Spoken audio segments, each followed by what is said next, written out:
this kind of helped me understand that I needed to write this book, do this book.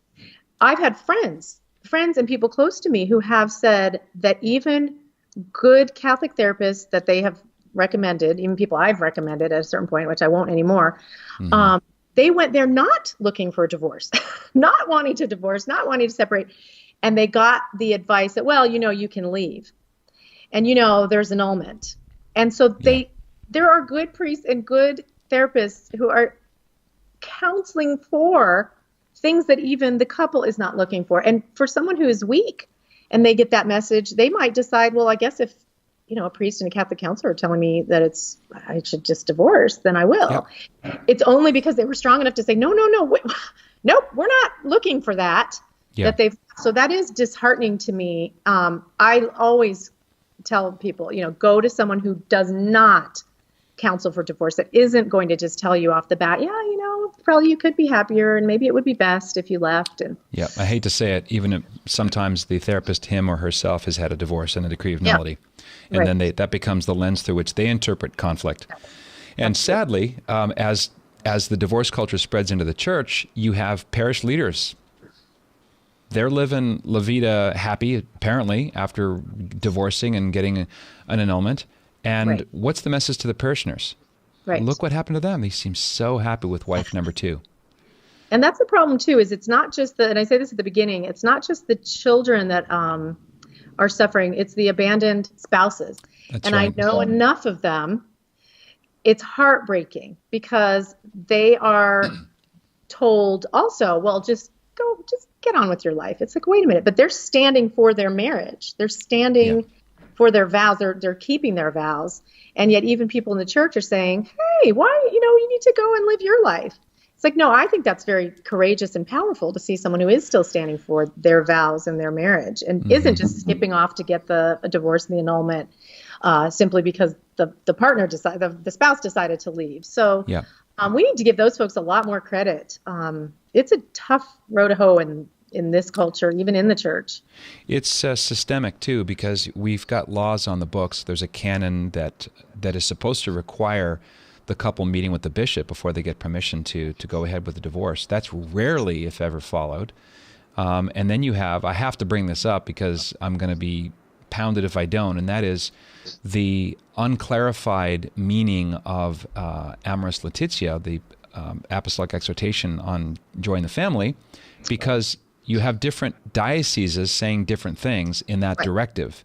You've got one, it's a firm no, one, it's a maybe yes. So now I'm sure the enemy loves to take advantage of all this confusion.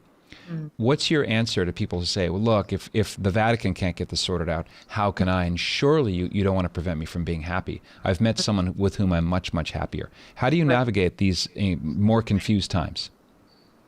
Well, the moral law doesn't change. And the catechism is clear. The teaching of the church is clear. If you are divorced and remarried without, an annulment and without being remarried in the church, you are still married to your first spouse in the eyes of the church and the eyes of God, and that puts you in a state of adultery.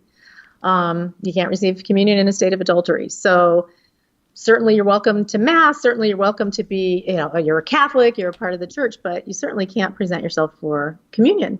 And you can get someone to tell you anything you want to hear, but that is the teaching of the church. That's the truth. And here's an interesting thing, and there's a lot of confusion about this too.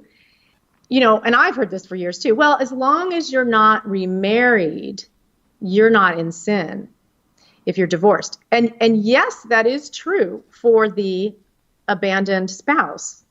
And it's true for someone who has been divorced and maybe it was the instigator of the divorce unjustly and has been to confession for breaking the family. Yeah. But if you're just someone who decided to go off and not remarry, but you've still unjustly left and abandoned your spouse and your family, divorce in itself is a grave offense against the natural law, is what the Catechism calls it.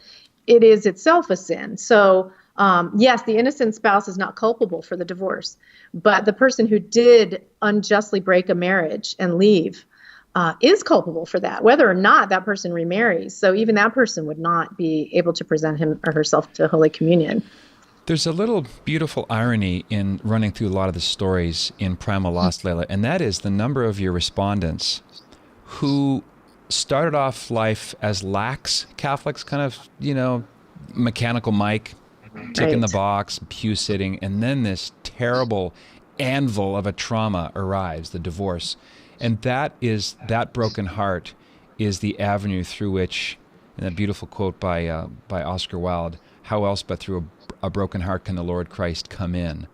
Mm. Divorce has also been accompanied by great graces, hasn't it? In the Yes. lives of the children walking through it. Everyone else, in a way, everyone else leaves except for Jesus Christ.